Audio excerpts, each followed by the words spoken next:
Alhamdulillahi Rabbil Alamin. Alhamdulillahilladzi arsala rasulahu bil huda wa dinil haq liyudhhirahu 'alad dini kullihi wa kafa billahi hasiba.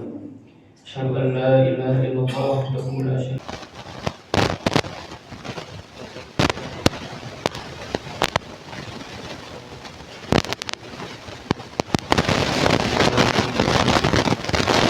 وعلى آله وصحبه ومن سبحانك لا علم لنا إلا ما علمتنا إنك أنت العليم الحكيم وتب علينا إنك أنت التواب الرحيم اللهم علمنا ما ينفعنا وانفعنا بما علمتنا وزدنا علما. Amma ba'd. Hadirin jamaah subuh yang dimuliakan Allah Subhanahu wa taala. Alhamdulillah, senantiasa puji syukur selalu kita panjatkan kehadirat Allah Subhanahu wa taala.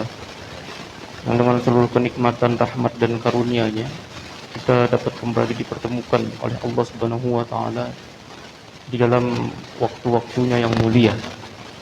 Hari ini kita masih dalam suasana kemerdekaan Republik Indonesia.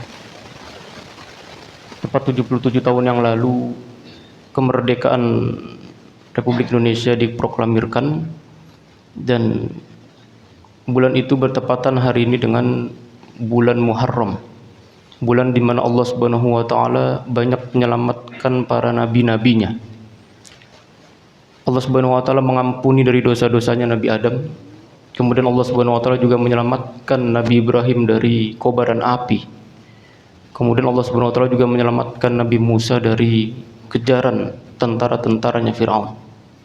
Karenanya semoga semangat dari kemerdekaan ini tertanam benar-benar di dalam diri kita, agar kemudian makna kemerdekaan itu bukan hanya sebatas seremonial tahunan, tapi dia juga menjadi sebuah ruh di dalam hati kita, bahwa kita benar-benar merdeka. Merdeka secara makna zahiriyah atau merdeka secara makna batiniyah, ya, yang kemudian juga menjadikan kita benar-benar mukmin yang merdeka dari kesyirikan, di mana hari ini kita banyak dipertontonkan dengan kondisi yang menunjukkan bahwa kita benar-benar masih dalam kondisi jahiliyah, di mana sebagian banyak dari kita itu banyak yang menggantungkan seluruh takdir kehidupannya itu justru dengan hal-hal yang bersifat kesyirikan. Meminta kepada selain Allah, berdoa kepada selain Allah, menyembelih kepada selain Allah. Yang apapun itu kemudian membuat dirinya itu justru melakukan hal-hal kesyirikan yang dengan tanpa dia sadari. Ya. Karena semoga kita mendapatkan taufik dari Allah Subhanahu wa taala untuk menjalankan syariatnya di muka bumi ini, hingga kemudian kita diberikan keistiqomahan oleh Allah untuk bisa tetap berpegang teguh dalam agama ini sampai ajal menjemput kita semuanya. Hadirin jamaah yang dimuliakan Allah Subhanahu wa taala, maka kita tetap dalam pembahasan sebelumnya yang kita membahas dalam surah Al-Fatihah. Ya, dari kita melanjutkan kitab tafsir Ibnu Katsir, kita melanjutkan dari pembahasan surah Al-Fatihah, di mana surah Al-Fatihah itu kalau kita melihat terjemahan, maka itu berarti pembuka. Kenapa dinamakan pembuka? Karena Al-Fatihah ini disebutkan atau diletakkan oleh Allah Subhanahu wa taala untuk menjadi pembuka dari surat-surat semuanya. Dan bahkan Al-Fatihah ini juga dijadikan sebagai pembuka di dalam salat kita. Ya. Bahkan para ulama atau Nabi SAW menyampaikan, ya, la sholata liman lam yaqra bi fatihatil kitab, bahwa salatnya itu tidak diterima orang yang dia itu tidak membaca Al-Fatihah, tidak membaca Fatihatul Kitab, ya, pembuka dari Al-Qur'an. Taib, yang menariknya ada orang yang membaca Al-Fatihah bahkan setiap kali tidak kurang dari 17 kali dibacakan minimal di dalam salat-salat wajibnya, tapi kok kebaikan tidak kunjung terbuka, ya. Sulit tetap sulit, sakit dia tetap sakit, rezeki bahkan tetap terhambat, gitu ya. Padahal dinamakan Al-Fatihah, ya. Pembuka yang seharusnya kalau dibacakan dan dipahami terbuka semua itu, ya. Artinya kalau kemudian kita memahami dan membaca Al-Fatihah itu, maka seharusnya janji-janji Allah itu akan terbuka. Tapi kok ini belum terbuka, ya. Bahkan di zaman Nabi ada kepala suku, ya, ketua suku yang sedang sakit, di mana para ahli kedokteran di zaman itu, para ahli medis pun sudah angkat tangan, dokter, tabib, ya, sudah angkat tangan semuanya. Tidak mungkin dia mengatakan, tapi dibacakan Al-Fatihah sembuh. Ya, dibacakan Al-Fatihah sembuh. Ada orang yang kemudian punya kesulitan, ya, kemudian dia memahami Al-Fatihah, diamalkan, kemudian terbuka kesulitannya, terbuka rezeki-rezekinya.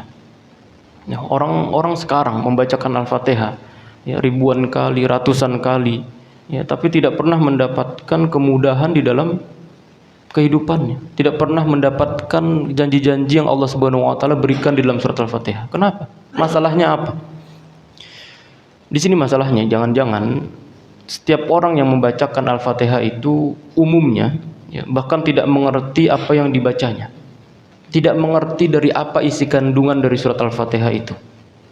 Karena itulah, ya, kita mempelajari dalam kesempatan ini mulai dari ayat pertama sampai kemudian ayat terakhirnya, yang mudah-mudahan dengan pemahaman kita dan kemudian kita mengamalkan isinya, pemahaman itu bisa membuka kebaikan-kebaikan itu dalam kehidupan kita.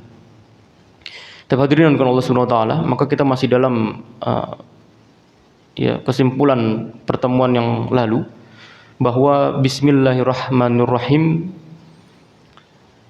yang mengawali dari surat Al-Fatihah, ya, ini sebagai ayat pertama yang memberikan pesan bahwa jika kamu kebaikan di dunia ini ingin terbuka, maka lakukan dari seluruh aktivitas amalan kita dengan bismillah. Karena Allah, karena kita selalu merasa diawasi oleh Allah Subhanahu wa taala. Kita mau minum, baca bismillah. Kita mau makan, baca bismillah. Kita mau bekerja, baca bismillah. Kita mau ke masjid, baca bismillah. Kita mau melakukan amalan apapun, maka diawali semuanya itu dengan bismillah, ya. Dan bahkan dalam pembahasan bismillah itu kan diawali dengan huruf ba. Bismillah. Nah, ini sebenarnya huruf ba ini kalau mau diteliti lebih dalam pembahasan, ya, secara bahasa, ulama-ulama bahasa itu menyebutkan huruf ba ini bermakna, ada belasan makna. Yang diantaranya itu menuju kepada al-ilsaq wal musahabah. Dia itu sesuatu yang melekat dan selalu diawasi. Huruf ba. Ya, makanya kita membacanya dengan bismillah, yang artinya itu dengan nama Allah, ya. Jadi kalau kita aktivitasnya selalu merasa diawasi oleh Allah Subhanahu wa taala, atau kita selalu bersama dengan Allah Subhanahu wa taala, maka itu kita akan merasa beda dengan orang yang hidupnya itu tidak pernah diawasi oleh Allah Subhanahu wa taala. Itu berbeda, Pak. Kita melakukan amalan apapun, ketika kita di situ selalu merasa diawasi oleh Allah, Allah selalu melihat, Allah selalu ada di dekat kita, itu berbeda dengan orang yang ketika melakukan amalan aktivitas apapun dia tidak pernah merasa diawasi oleh Allah. Itu berbeda, ya. Kita mau makan, kemudian kita mengucap bismillah, maka mustahil orang yang makan mengucap bismillah itu memakan makanan yang haram, yang tidak diridhoi oleh Allah Subhanahu wa taala. Mustahil kita makan makanan haram, Pak, kemudian kita baca bismillah. Contohnya orang lagi ngerokok, Pak. Orang ngerokok tuh baca bismillah gak? Enggak. Tahu dari mana? Enggak, masih ngerokok. Oh, masih ngerokok. Masih ngerokok, ya. Jadi sesuatu yang dia itu bersifat diridhoi dan mendatangkan keberkahan dari Allah Subhanahu wa taala, mustahil orang itu kemudian, ya, mengucapkan bismillah. Orang mau minum, kemudian dia baca bismillah, maka mustahil orang itu kemudian meminum sesuatu yang diharamkan oleh Allah Subhanahu wa taala. Ya, baca bismillah, ya. Laki-laki kita, Pak, mau bekerja, melangkahkan kaki, baca bismillah.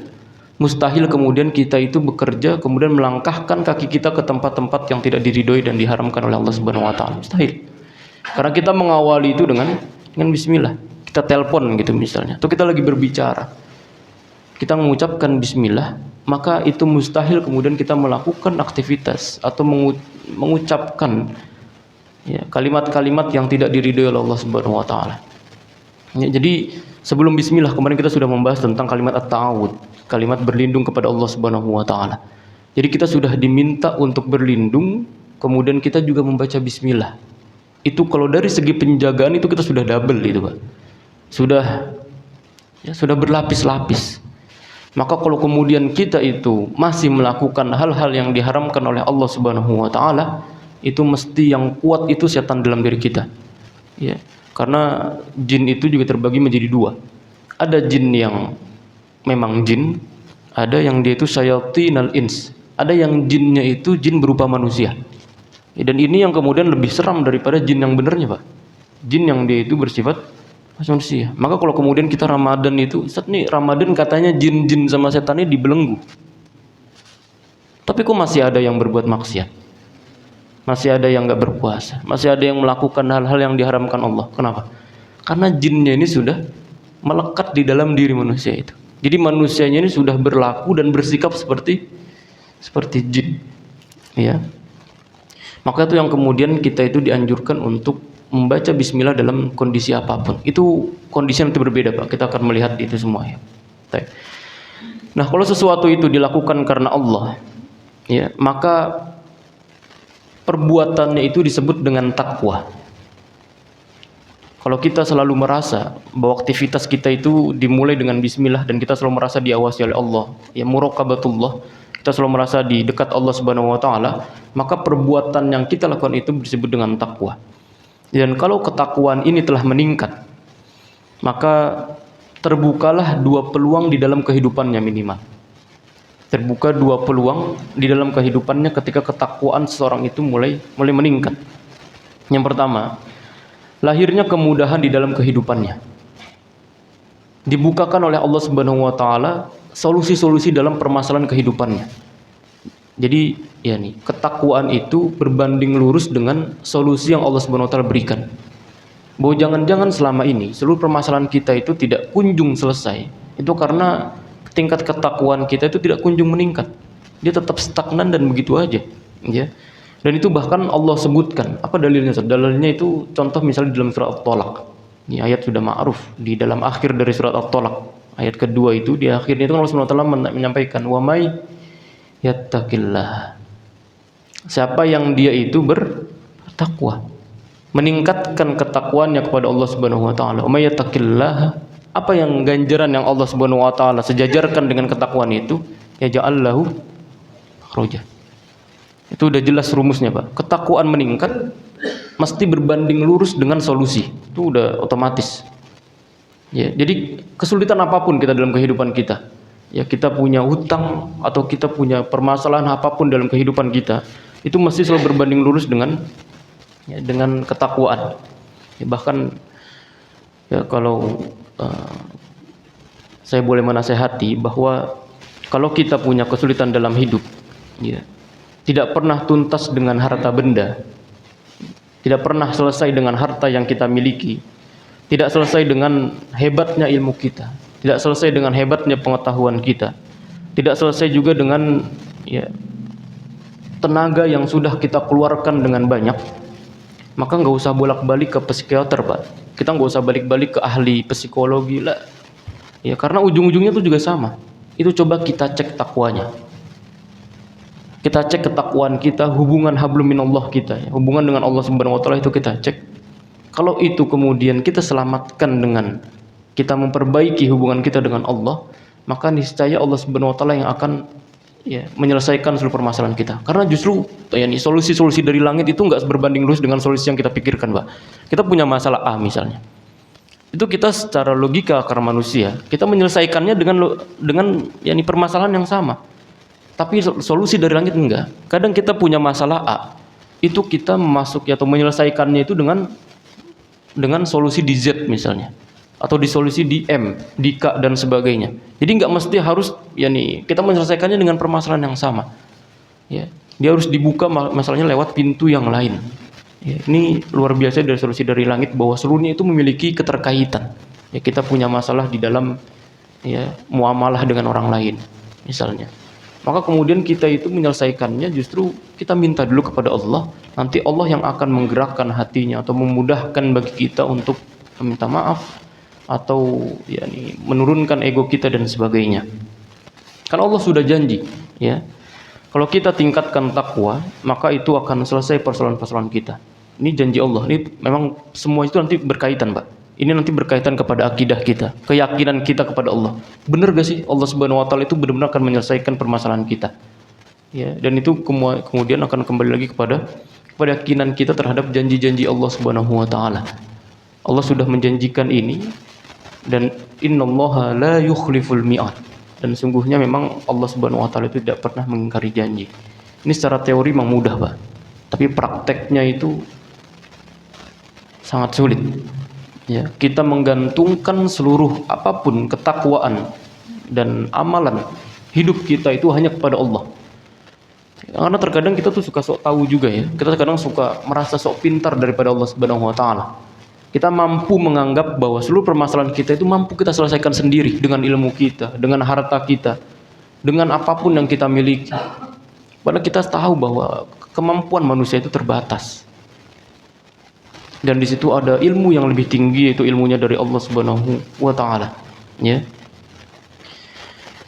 Dan sifat Allah Subhanahu wa taala yang memberikan kemudahan dalam urusan dunia itu, yaitu disebut dengan Ar-Rahman. Sifatnya Allah kemudian yang menjadikan manusia itu mudah, maka itu disebutnya dengan Ar-Rahman. Dan ini menurut banyak pendapat bahwa Allah Subhanahu wa taala di dalam satu hadis qudsi diriwayatkan oleh Imam Al-Qurtubi dari hadis Sunan At-Tirmizi menyampaikan bahwa An-Rahman khalaqtur rahim wa syaqaqtu laha isman min ismi. Allah Subhanahu wa taala menyampaikan bahwa saya adalah Rahman. Aku adalah Rahman.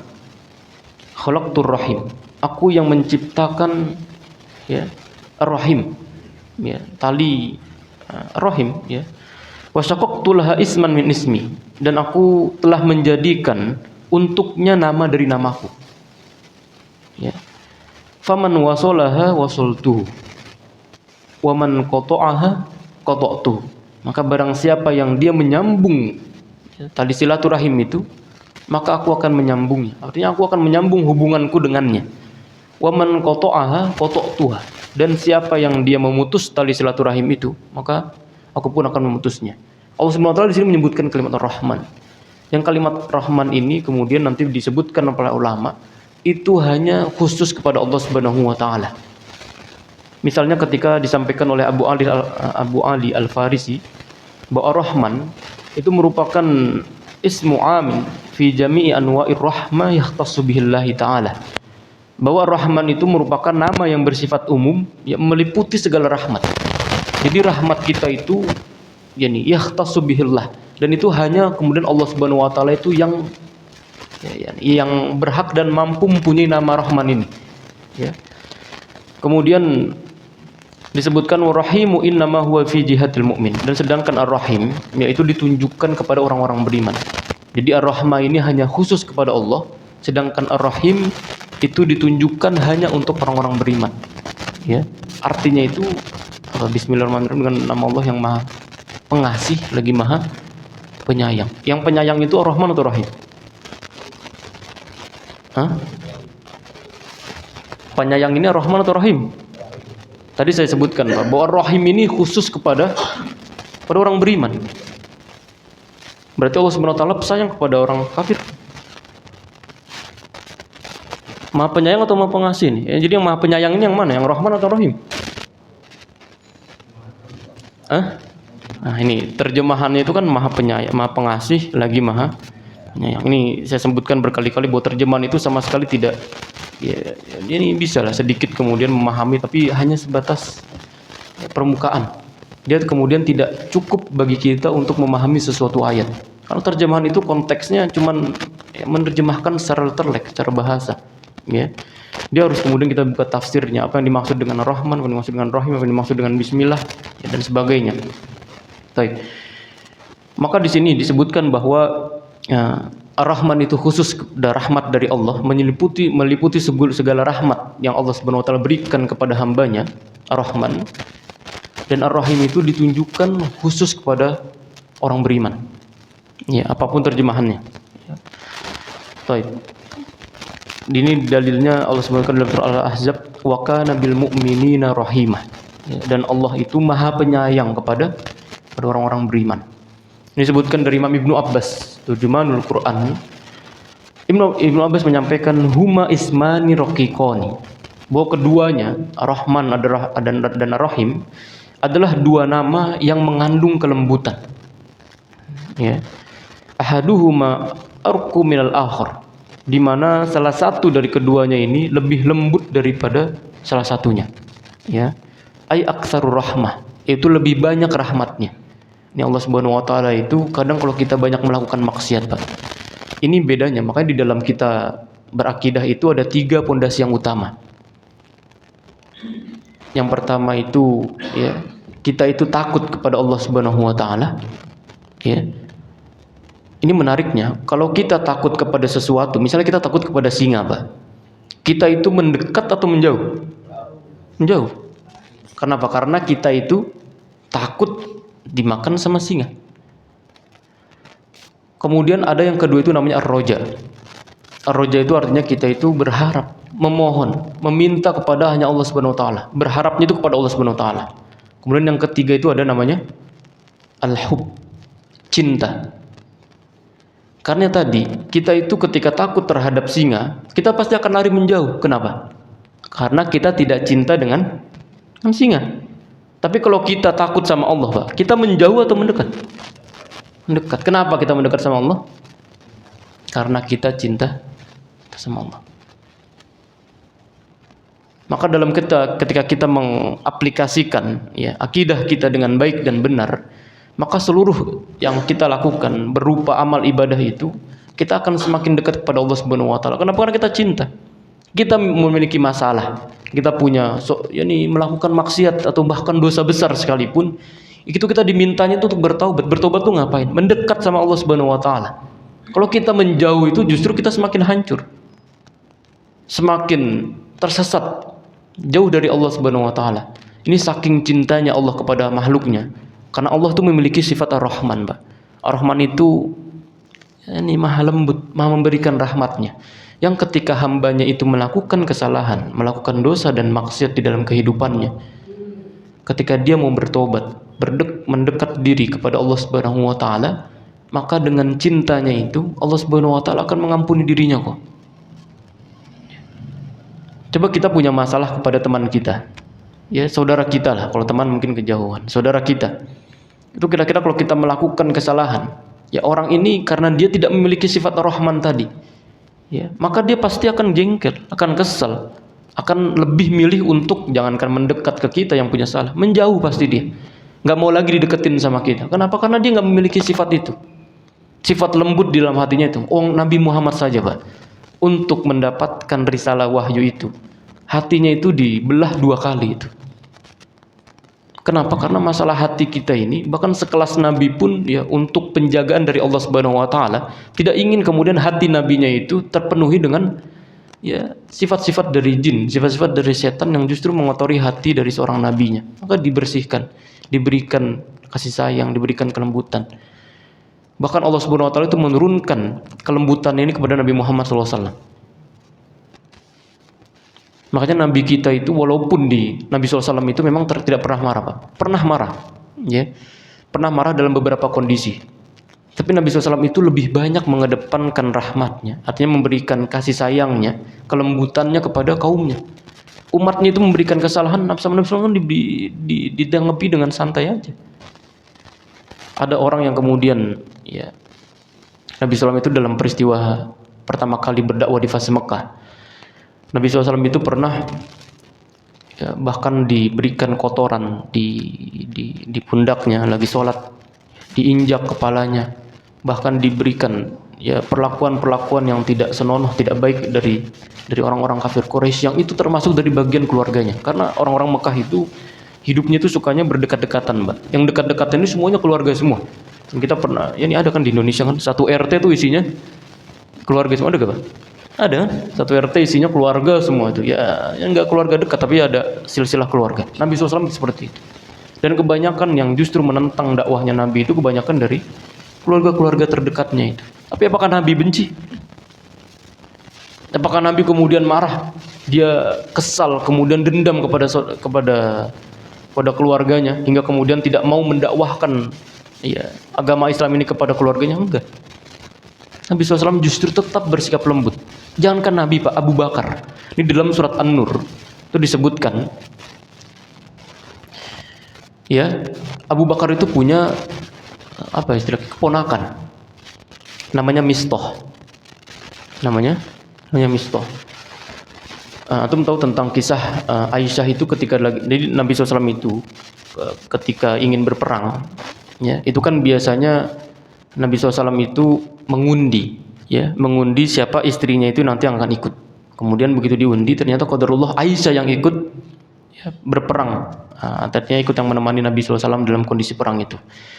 Nah, ketika Aisyah itu sedang mengikuti Nabi, kemudian begitu selesai perang, begitu ingin pulang ke Madinah, Aisyah ini terjatuh dari gelangnya.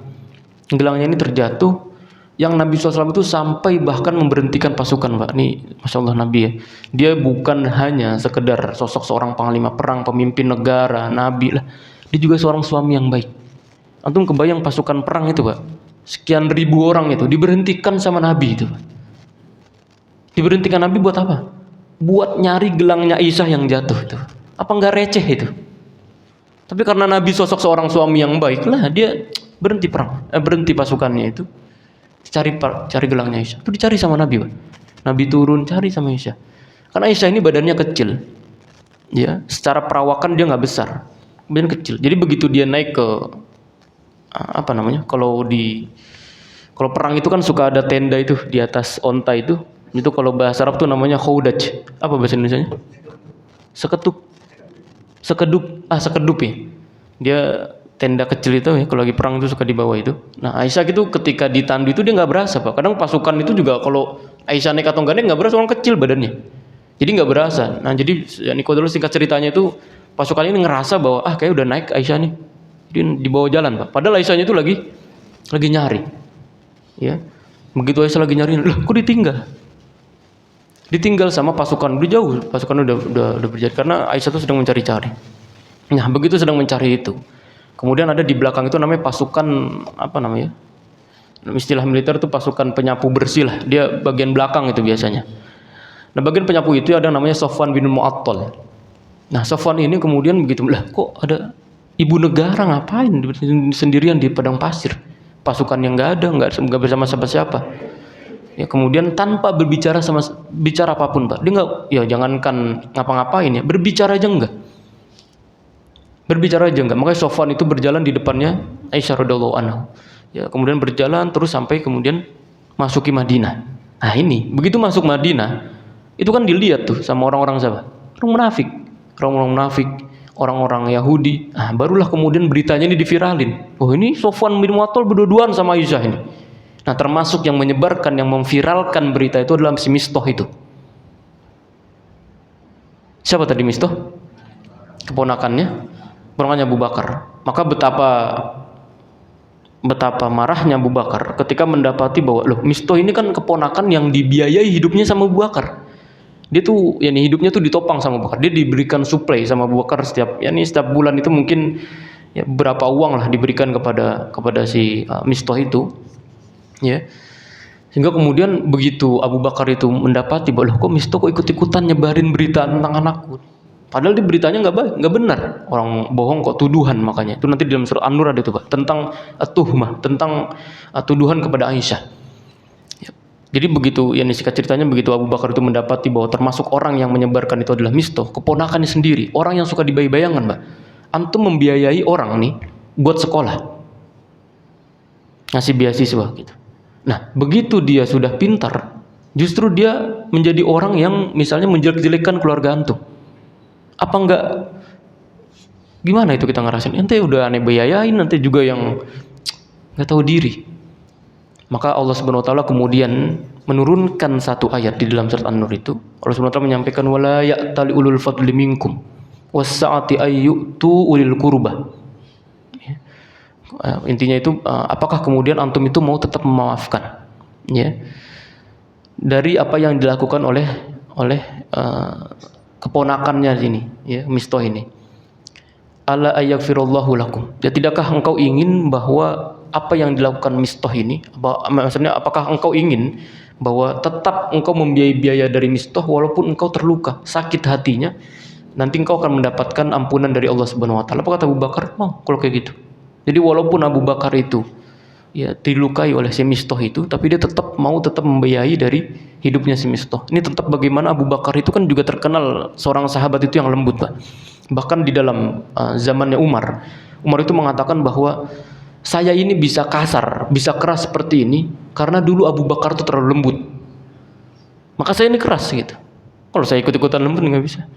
Ini panjang sekali tentang rahmatnya, atau bukan rahmat, dia kelembutan yang diturunkan oleh Nabi SAW kepada para sahabatnya itu juga diterapkan ke dalam diri masing-masing dari para sahabat.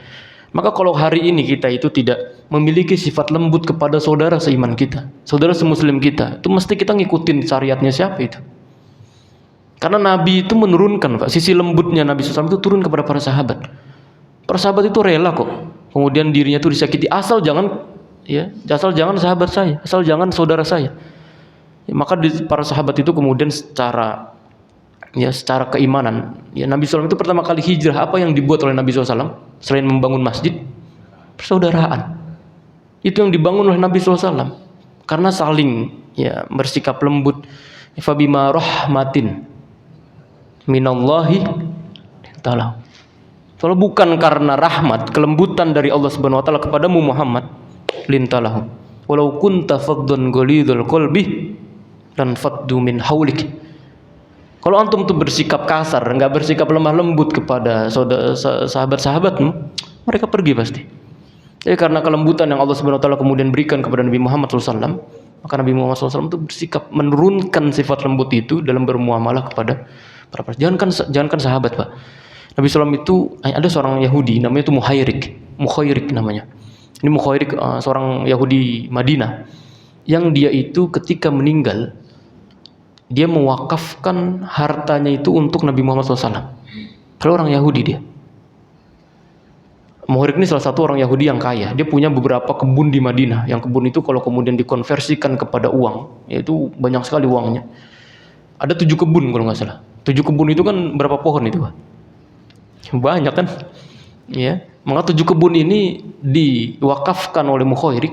Dia memberikan wasiat, kalau nanti saya wafat, berikan kebun saya yang ini ada 7 itu, berikan kepada Muhammad. Allahumma sholli wa sallam Muhammad. Dan bagaimana Nabi Muhammad SAW itu bahkan kelasnya aja, orang yang kelasnya itu musuh Islam itu mampu mendapatkan atau bisa mendapatkan kelembutan dari Nabi Muhammad. Bagaimana Allah Subhanahu wa taala yang pencipta kita semua. Bahkan Allah Subhanahu wa taala itu tadi, ya, memberikan kebaikan walaupun orang ini sudah banyak membuat dosa dan maksiat kepada Allah Subhanahu wa taala. Ya, bahkan kalau orang itu membuat kesyirikan, menyekutukan Allah Subhanahu wa taala, kalau kemudian dia ini mau bertobat kepada Allah Subhanahu wa taala, maka dia akan mendapatkan rahmat dan mendapatkan ampunan dari Allah Subhanahu wa taala. Kalau dia itu mau bertobat, maka ya, kalau kemudian kita ini ingin menjadikan diri kita itu lebih bermakna, lebih berkah kepada Allah Subhanahu wa taala, maka jangan pernah jauh dari Allah, Pak. Apapun kondisi kita. Maka orang yang dia itu lebih dekat ke masjid, itu kan lebih kemudian dekat kepada Allah daripada orang yang enggak dekat atau orang yang tidak datang ke masjid. Ya. Itu nanti kita bisa buktikan sendiri. Seberapa sering kita datang ke masjid dengan tidak pernahnya kita datang ke masjid, itu efek yang kita rasakan dalam kehidupan kita itu berbeda. Ada nama itu solusi langit tadi, Pak. Makanya nanti di ayat setelahnya itu, ya, "Oman yarzuqu min haitsu la yahtasib." Ya. "Wa may yatawakkal 'alallah fa huwa hasbuh wa yarzuqhu min haitsu la yahtasib." Maka dia akan mendapatkan rezeki dari Allah Subhanahu wa taala min haitsu la yahtasib, dari tempat yang enggak pernah disangka. Kalau rezeki kita lagi sempit, itu pekerjaan susah, atau pekerjaan kita lagi nggak kerja, tapi kita mendekat kepada Allah kan nggak nyambung, Mbak. Betul kan? Seharusnya kan kita kalau nggak punya pekerjaan kan nyari kerja.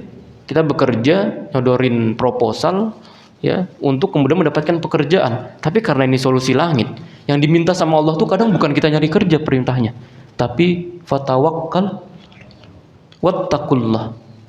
Maka bertakwalah kepada Allah. Ketika kita bertakwa kepada Allah, nanti ya ini berbanding lurusnya itu tadi.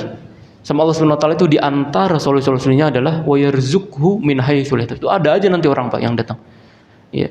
Ini dulu saya mendapati atau belajar dari ini, dulu belajar dari Yusuf Mansur.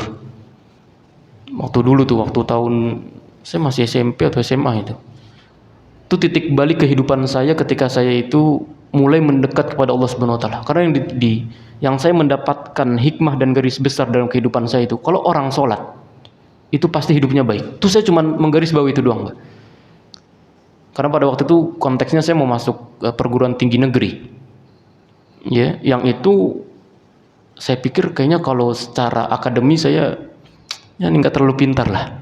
Artinya saingan-saingan saya itu mungkin jauh lebih banyak gitu. Tapi karena saya ini punya Allah tadi, Pak. Karena itu saya yakin bahwa walaupun saya ini secara akademis nggak pinter-pinter banget ya, tapi karena mungkin kalau saya benerin sholatnya, saya ini bisa mendapatkan solusi langit tadi itu. Itu saya terapin, Pak. Saya yakin aja gitu. Orang yang nggak pernah sholat sebelumnya, kalau SMA itu masa-masa kelam saya sekali ya. Jangankan kenal masjid, Pak. Sholat aja kadang nggak. Subhanallah. Ini bukan untuk membuka aib, tapi untuk menjadi pelajaran bahwa Allah Subhanahu wa taala itu kadang memberikan keyakinan, memberikan solusi itu dari hal-hal yang kita yakini. Ketika saya mendengar itu tiba-tiba langsung terbesit ya, mendapatkan ya hidayah itu. Kemudian ya tiba-tiba aja besok bangun lebih cepat, salat subuh lebih. Wong saya mau ujian nasional ini, saya ingat sekali, Pak. Saya mau ujian nasional nih jam 6 ini, saya harusnya berangkat ujian nasional. Itu saya masih dengerin kajiannya Ustaz Adnan itu. Saya ingat banget itu, ya. Saya minta izin karena harus berangkat lebih pagi karena harus izin. Dan itu saya masih dengerin kajiannya Ustaz Adnan. Masya Allah, itu betapa solusi-solusi langit itu kadang datang. Dan begitu ngerjain itu saya bilang, ya ngerjain aja. Padahal saya nggak ngerti juga. Tapi ternyata lulus dan bahkan yang didapatin itu saya bukan mendapatkan perguruan tinggi negeri. Bahkan saya juga diberikan oleh Allah Subhanahu wa taala itu untuk ya mendapatkan pendidikan di luar negeri. Ini kan sebuah solusi yang saya itu nggak pernah menyangka sebelumnya, Pak. Ya, saya pikiran cuman biar bagaimana dapat perguruan tinggi negeri gitu, nggak swasta. Tapi yang diberikan sama Allah itu nih, ketika Al-Quran itu kita yakini, Allah Subhanahu wa taala kita yakini, Allah Subhanahu wa taala itu kadang tidak memberikan solusi yang kita inginkan, tapi bahkan melebihkan dari apa yang kita minta itu, Pak. Itu dari satu sifatnya rahmannya Allah loh. Sifat kelembutan dan maha baiknya Allah kepada umatnya, umat yang beriman ya. Kita kadang tidak diberikan apa yang kita butuhkan, kita bahkan dilebihkan sama Allah. Apa enggak? Masya Allah itu ya, sifat Allah Subhanahu wa taala. Kemudian Ibnu Jarir At-Tabari ini meriwayatkan bahwa Ar-Rahman itu li jami'il khalq. Rahman itu, rahmatnya Allah Subhanahu wa taala itu untuk seluruh makhluknya. Sedangkan Ar-Rahim bil mu'minin. Dia khusus untuk kepada orang-orang beriman, ya. Karena Allah Subhanahu wa taala itu menyampaikan tsummastawa 'alal arsyir rahman. Allah Subhanahu wa taala itu kemudian ya bersemayam di arsy Allah. Yang itu kemudian ya Ar-Rahman itu disenyapkan atau diberikan kepada Allah Subhanahu wa taala untuk ya memberikan ya meliputi kepada seluruh makhluknya. Ya, Allah Subhanahu wa taala menyampaikan Ar-Rahmanu 'alal arsy istawa. Ar-Rahman itu artinya Allah Subhanahu wa taala yang dengan rahmatnya ini kemudian meliputi seluruh makhluknya, ya. Sedangkan Ar-Rahim itu hanya ya khusus kepada orang-orang beriman. Wa kana bil mu'minina rahimah. Bahwa rahimnya Allah, bahwa kasih sayangnya Allah, lembutnya Allah itu hanya ditunjukkan kepada orang-orang beriman. Ya. Kemudian ada lagi pendapat yang mengatakan Ar-Rahman khassun bihi lam yusam bihi ghairihi. Bahwa Ar-Rahman itu khusus kepada Allah Subhanahu wa taala dan tidak ada dari makhluknya itu yang mampu atau yakni menyematkan nama Rahman. Ya. Dan bahkan dulu Musailamah al-Kadzdzab itu namanya kan Musailamah dia. Bukan Al-Kadzdzab, namanya Musailamah. Tapi kenapa didapat gelar Al-Kadzdzab? Ini para ulama berbeda pendapat. Dia itu pernah menyematkan dirinya dengan namanya itu Rahmanul Yamamah. Orang yang paling rahman dari Yamamah. Ya. Ketika dia melabeli dirinya itu dengan kalimat itu, Rahman, orang yang paling rahman dari Yamamah, maka Allah Subhanahu wa taala memakaikan dirinya itu dengan kiswa Al-Kadzdzab. Dengan orang yang paling bohong. Kenapa? Karena yang paling rahmat itu cuma Allah Subhanahu wa taala. Dan makhluk itu tidak pantas. Ini di antara sifat-sifat Allah. Itu ada sombong, Mbak. Sombong ini selendang Allah. Dan manusia itu tidak pantas untuk memakainya. Karenanya ketika Musailamah tadi itu menyampaikan bahwa saya adalah Rahmanul Yamamah, orang yang paling rahman, maka Allah Subhanahu wa taala menyematkan ya di dalam dirinya itu dengan sebutan Al-Kadzdzab. Ini orang yang paling bohong. Kemudian ada juga yang mengatakan bahwa dia itu adalah seorang rasul. Ya, orang yang kemudian ya menyematkan dia itu sebagai rasul. Ini menarik, Pak. Musailamah Al-Kadzdzab ini dulu punya teman namanya Anas bin Malik. Tahu Anas bin Malik, Pak? Kenal ya? Kenal di mana Anas bin Malik? Anas bin Malik ini salah satu sahabat Nabi SAW. Dia masuk Islamnya ini kok Anas bin Malik? Bukan Anas bin Malik, Abdullah bin Amr bin As. Amr bin As, ya. Amr bin As ini teman dekatnya si Musailamah Al-Kadzdzab dan dia belum masuk Islam. Amr bin As ini. Begitu dia mendatangi sahabat terdekatnya ini, karibnya ini, Musailamah ini bilang kepada Amr bin As tadi itu, "Ya Amr, bagaimana kondisi dari nabi yang ada di Mekah?" Itu Muhammad SAW. Apa kata Amr bin As? Dia baru mendapatkan wahyu. Baru turun wahyu dari dia. Baru kemudian Anas bin Malik lagi. Amr bin As ini kemudian membacakan surat Al-Kautsar. Inna a'toina kal kautsar. Fasholli li rabbika wanhar inna syani'aka wal abtar. Amr bin As itu bukan orang Islam, Pak. Belum masuk Islam dia pada waktu itu. Tapi bisa menghafal Al-Qur'an. Ini menunjukkan Al-Qur'an itu bukan hanya sekedar dihafal tadi. Tapi dia juga harus mampu mendapati ya di dalam ruh kita itu harus masuk ke dalam Al-Qur'an, ya. Baik, kemudian begitu si Amr bin As ini menyebutkan tentang surah Al-Kautsar, kan tadi disebutkan inna a'tainakal kautsar fasholli lirabbika wanhar inna syani'aka huwal abtar. Itu kan secara ilmu bahasa itu bersajak sekali, Pak. Ya belakangnya itu sar itu loh. Inna a'tainakal kautsar fasholli lirabbika wanhar inna syani'aka huwal abtar. Begitu kemudian Amr bin As itu menyampaikan itu, kata Musailamah Al-Kadzdzab, dia menyampaikan, "Loh, kalau kayak gitu saya juga baru dapat wahyu baru tadi malam." Saya baru dapat wahyu. Apa kata Musailamah? Musailamah mengatakan, "Inna a'tainakat tufah. Fasholli li rabbika wartah." Saya ini inna a'tainakal kautsar itu kan kami kata Allah Subhanahu wa taala, a'taina memberikan kepadamu itu Al-Kautsar. Kalau kata Musailamah, inna a'tainakat tufah. Kami memberikan kepadamu itu at-tufah. Tufah itu apel, Pak. Fasholli li rabbika wartah. Ya, dan ya, ini beribadahlah kepada Allah, wartah, dan beristirahatlah. Ya, syair selanjutnya saya lupa. Ya, kemudian kata Amr bin As, "Wahai Musailamah," ini kan teman dekatnya, Pak, sahabatnya.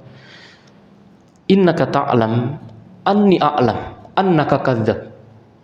Nah, temannya itu juga bilang, Musailamah, kan antum tahu. Kalau saya ini, antum ini tahu, kalau saya ini juga tahu bahwa antum ini adalah pembohong. Jadi sebenarnya teman itu juga tahu, Pak. Tapi kemudian dia nggak menyangkal bahwa itu bohong pasti. Enggak.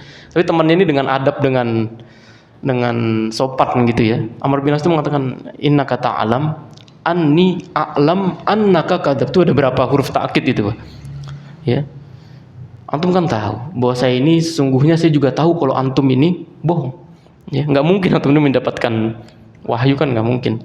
Baru di situ kemudian Musailamah itu ya digelari dengan Al-Kadzdzab. Ini banyak sekali ya, bahwa dulu Al-Quran itu juga kemudian disebutkan oleh orang-orang yang dia itu tidak memiliki ya kapasitas dalam berbicara Quran itu, Pak. Ya, kemudian ketika Al-Quran itu diminta, ditantang oleh Allah Subhanahu wa taala, kalau memang misalnya antum itu bisa mendatangkan Al-Quran, ya, fa'tu bimislihi. Coba antum buat yang jangankan semisalnya, antum buat satu ayat gitu. Nggak bisa. Itu tadi kayak Musailamah Al-Kadzdzab. Kita tahu itu, kita nggak bisa bahasa Arab pun kita paham mana yang Al-Quran, mana yang bukan. mana yang syair, mana yang kita paham, ya. Karenanya ketika Musailamah tadi itu menyematkan dirinya itu dengan kalimat Ar-Rahman, maka ya, dia itu tidak pernah kemudian bahkan disematkan dalam dirinya oleh Allah Subhanahu wa taala itu dengan gelar Al-Kadzdzab, dengan gelar yang penipu. Ya, maka tidak ada yang bisa mendapatkan gelar Rahman kecuali Allah Subhanahu wa taala. Baik, hadirin yang Allah Subhanahu wa taala.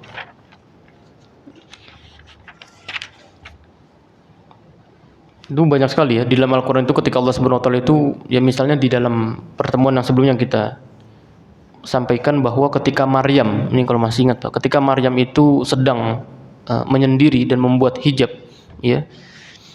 Itu kan Maryam didatangi sama seorang laki-laki, fatamassala lahu basharun sawiyah, yang dia menyerupai malaikat ini, yang menyerupai laki-laki yang tampan, laki-laki yang ganteng. Nah, ketika Maryam itu mendapati itu, kan dia sudah buat hijab di Masjidil Aqsa, kok didatangi sama laki-laki? Apa yang dikatakan sama Maryam? Qalat inni a'udzu birrahmani minka in kunta taqiyya. Sungguhnya aku ini berlindung kepada Ar-Rahman. Aku berlindung kepada Allah Subhanahu wa taala yang Maha Rahman. Ya. Tahu dari mana Rahmannya Allah Subhanahu wa taala? Kita tahunya di dalam surat Al-Imran. Kan loncat-loncat kan, bahkan kalau belajar Al-Qur'an memang seperti itu, dia harus balik. Tahu dari mana kita Rahmannya Allah Subhanahu wa taala kepada Maryam? Dari Al-Imran. Ketika di dalam mihrabnya Zakaria, kan Maryam itu suka ditempati di situ, Pak.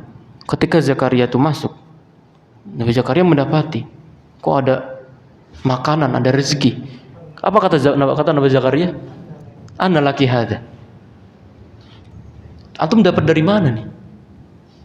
Dapat dari mana? Bahasanya itu sangat indah sekali ya. Bukan ini min aina wajadta, tapi anna laki hadza.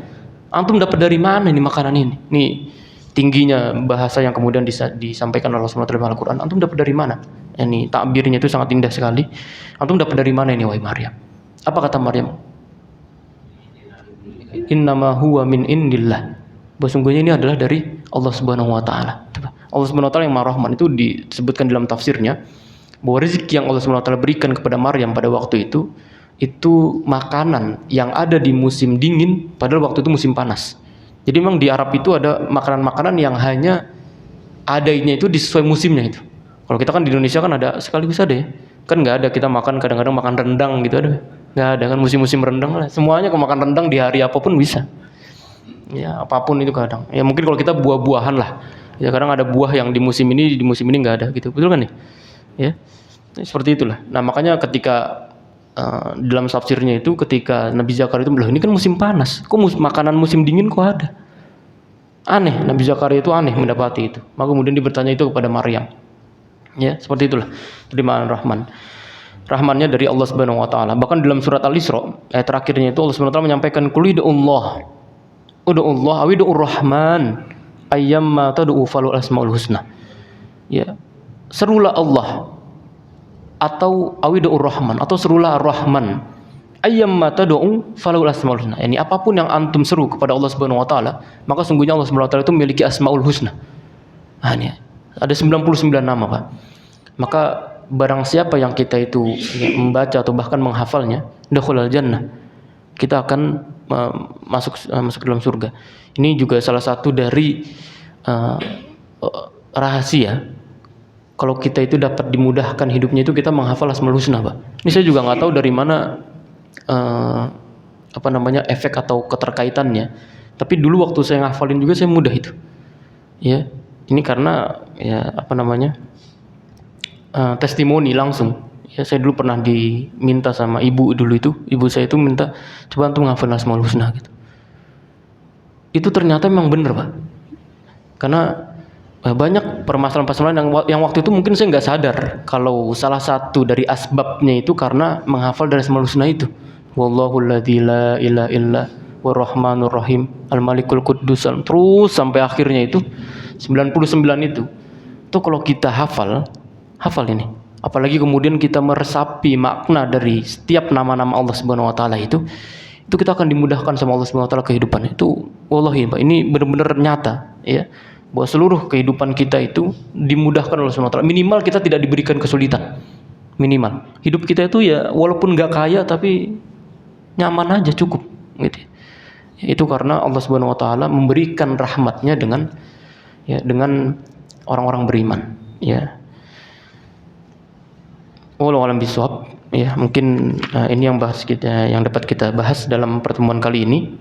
Ya, baru satu ayat ini, Pak. Ya, Bismillahirrahmanirrahim. Kita belum sampai selanjutnya. Baik. Ala kulli hal, ya semoga kita diberikan ilmu yang bermanfaat oleh Allah Subhanahu wa taala, yang dengan ilmu itu kita dapat mengamalkan di dalam kehidupan kita, dapat memberikan pencerahan untuk keluarga kita, anak kita dan istri-istri kita semuanya. Wallahu a'lam bishawab. Aqulu qouli hadza wa astaghfirullah li wa lakum. Subhanakallahumma wa bihamdika asyhadu an la ilaha illa anta astaghfiruka wa atubu ilaik. Assalamualaikum warahmatullahi wabarakatuh.